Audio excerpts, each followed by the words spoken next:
Bonjour Mélina. J'ai reçu ici ta démarche pour la tâche numéro 2. En fait, là, dès le départ ici, tu as considéré finalement que le segment AD était de 2 cm également, mais il n'y a rien qui nous dit cela. OK?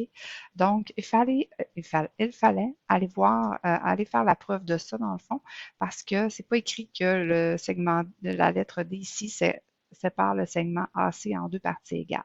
On nous dit seulement que BD est égal à 2, donc la hauteur ici relative à l'hypoténuse est égale à 2, et que CD égale à 2. Mais comme je te dis, on doit aller faire le calcul pour vérifier que AD est bien égal à 2.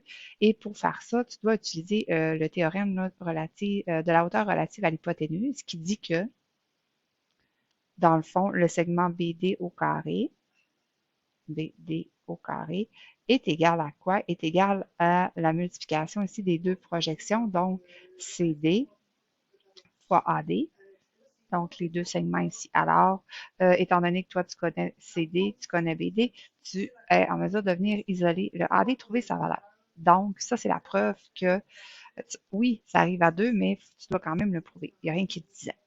Ensuite, pour le reste, étant donné que tu vas avoir finalement la mesure de AC ici au complet, et tu as la mesure ici qui est BD, qui est la hauteur du triangle, euh, on sait que pour trouver l'aire d'un triangle, dans le fond, c'est base fois hauteur divisé en deux. Alors, on a déjà toute l'information. Ça va être base fois hauteur divisé en deux. Bien sûr, il faut que tu les changes en mesure réelle.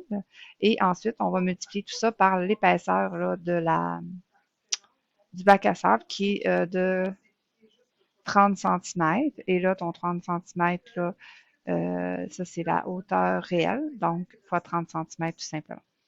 Donc, ce serait ce que j'avais à dire là, pour cette tâche-là.